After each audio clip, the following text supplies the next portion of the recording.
देखिए सर, अभी तक तो जो है हम धरने पर चल रहे थे और सरकार ने हमारी 13 महीनों से कोई सुना नहीं। आपने देखा होगा कि जब पहलवानों का भी धरना चल रहा था, उस दिन भी कुछ लोगों ने आकर के हमारे धरने को स्थगित कराने के लिए काफ़ी कुछ किया, लेकिन उन जय चंदों की एक भी नहीं चली। हम लोगों ने सभी कुछ किया और वो लोग फिर बैठे रहे। आज भी वो लोग लेकिन जयचंद तो रमेश जी आज खुश हो रहे होंगे, आचार संहिता लग गया आप मैंने लोगों को। वही बता रहा हूँ ना, उन्हीं के लिए तो कह रहा हूँ मैं कि वो जो है आज खुश हो रहे होंगे, लेकिन हमारा धरना खत्म नहीं हो रहा है। अच्छा। हमारी आवाज़ वैसे ही बुलंद है जैसे कि पहले थी, ठीक है। अभी ये आचार संहिता रखने के बाद क्या है कि सरकार जो है इलेक्शन कमीशन के अंडर सारा काम आ जाता है। सरकार तो अब किसी की सुनेगी नहीं, कुछ करेगी नहीं।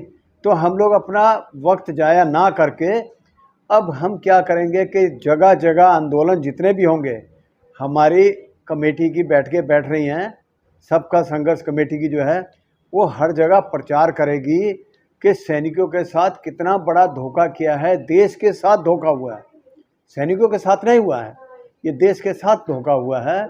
और ये जो देश के साथ धोखा हो रहा है, ये हर भारतवासी को पता होना चाहिए कि आज हमारे देश के साथ सरकार ने कितना बड़ा धोखा किया है। हमारी संवित्तियाँ नहीं दी।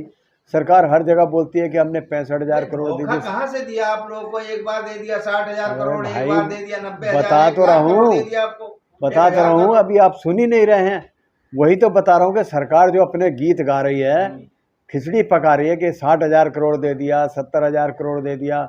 उसके बाद राष्ट्रपति जी कह रहे हैं कि हमने 1 लाख करोड़ दे दिया। अरे वो किसको दे दिया? हमें तो मिला नहीं और ना ही हम पैसा मांग रहे हैं। हम तो सिर्फ जो सुप्रीम कोर्ट के 3 जज हैं उनकी कमेटी मांग रहे हैं कि वो जो भी हमारी हुई है संगतियाँ वो सरकार को क्लियर करके बता देगी। सरकार तो हमारी इतनी सी मांग नहीं मान रही है, तो पैसा कहाँ से दे देगी? हम कैसे मान लोगे? आप मान लोगे कि पैसा दे रही है सरकार, जो सिर्फ 3 जजों की कमेटी बनाकर नहीं हमको दे रही है? हम 13 महीने से धरने पर बैठे हुए, 14 महीने स्टार्ट हो जाएंगे और एक दिन बाकी रह गया, 14 महीने स्टार्ट हो जाएंगे। आगे की क्या रणनीति होगी? हमारी रणनीति में आपको बता रहा हूँ कि सबका संघर्ष कमेटी जो है वो अभी, जैसे हमारे प्रकट सिंह जी हैं प्रधान जी, वो जहाँ से भी प्रधानमंत्री इलेक्शन लड़ेंगे वो उनके विरुद्ध वहाँ खड़े होंगे। और हमारे जो हरपाल सिंह जी हैं वो जो है रक्षा मंत्री के साथ में जहाँ भी वो खड़े होंगे उन्हीं के अपेक्ष में खड़ा होंगे। और हम पूरे देश में जागरूक करेंगे कि सरकार ने हमारे साथ कितना बड़ा धोखा किया है। 1 रैंक 1 पेंशन के नाम पर हमने जो जजों की कमेटी मांगी है वो ना दे करके हमें बदनाम किया जा रहा है कि इतने लाखों करोड़ों रुपया दे दिया उन्होंने, तो किसको दे दिया, कहाँ गया? वही चीज़ तो हम कराना चाहते हैं। सिर्फ हमें 3 जजों की कमेटी चाहिए, सरकार ने नहीं दी। अभी ये धरना जब तक स्थगित कर रहे हैं जब तक के अभी आचार संहिता लगी है, उसके बाद भी हमारी आवाज़ उठेगी। अब तक 13 महीने शांतिपूर्ण तरीके से डिसिप्लिन में पूर्व सैनिकों ने अपना धरना दिया। अब प्रधानमंत्री जी का विरोध करेंगे? प्रधानमंत्री जी का विरोध नहीं करेंगे। प्रधानमंत्री जी के आगे हम हमारी मांगे फिर भी रखेंगे। हम विरोध किसी भी पार्टी का नहीं कर रहे हैं।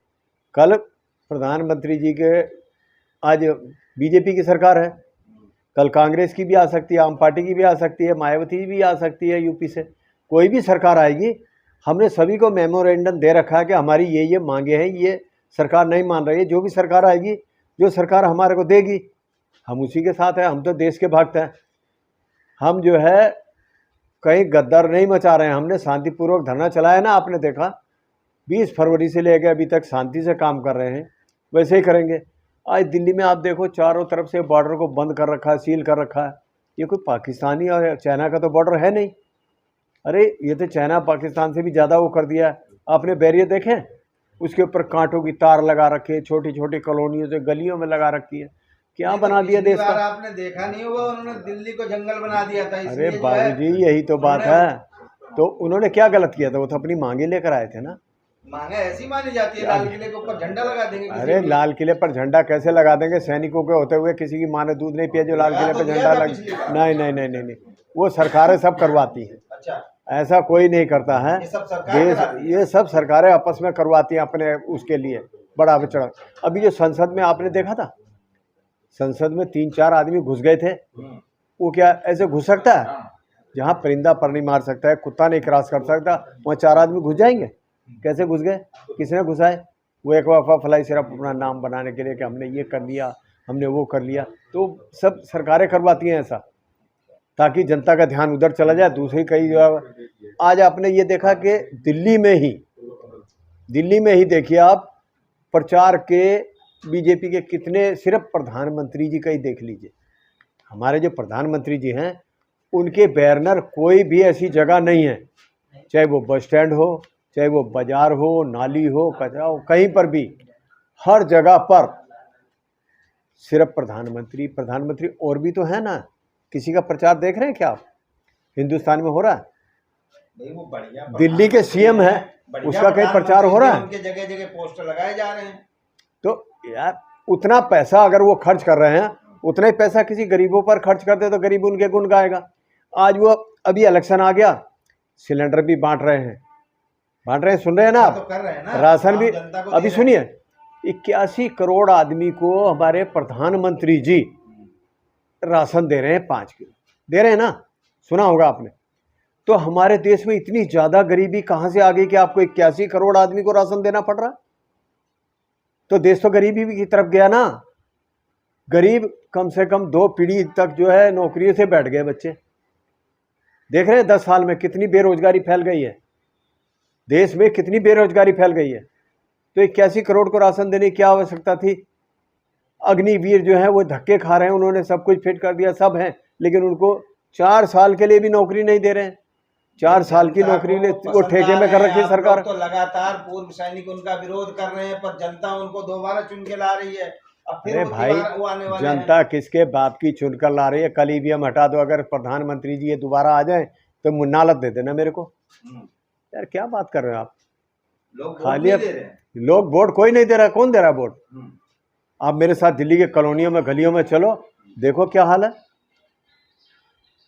क्या हाल हो रहा है। चलिए चांदनी चौक की तरफ, देखिए क्या बोल रहे हैं। मुस्लिम वोट टोटल 12% मोदी सरकार से खुश है, ठीक है। हिंदू जो है वो टोटल 29% खुश हैं। इससे ज़्यादा और किसका बताऊंगा मैं? सिख ईसाइयों का भी यही हाल है। मैं जो है यहाँ पर आता हूँ धरने पर, तो हम पूरे देश को करते हैं, और अब जो है सैनिक भी यही हाल होगा। सैनिक तो 5% भी राजी नहीं है अब। अगर सरकार कल तक हमारी मांगे अब नहीं मानेगी, आचार संहिता तक भी, उसके बाद सरकार को जो है मेमोरेंडम देने के बाद नहीं मान रही है, ना ही हमारी सुनवाई कर रही है, तो हर स्टेट में हर एक जगह सैनिक जो है ना, जैसे हम तिरंगा लेकर चलते हैं ना, ऐसे काला। सबसे पहले आपके चैनल के माध्यम से पूर्व सैनिकों को मेरा राम राम। देखिए साहब, ये चुनाव जो है ये तो भारत में एक पर्व के तौर पर मनाया जाता है, और जब हम भी भारत के निवासी हैं तो हम इस पर्व में शामिल होंगे। धरने को अस्थायी तौर पे स्थगित किया जा रहा है। पूर्व सैनिक ये ना समझे कि ये बंद हो गया।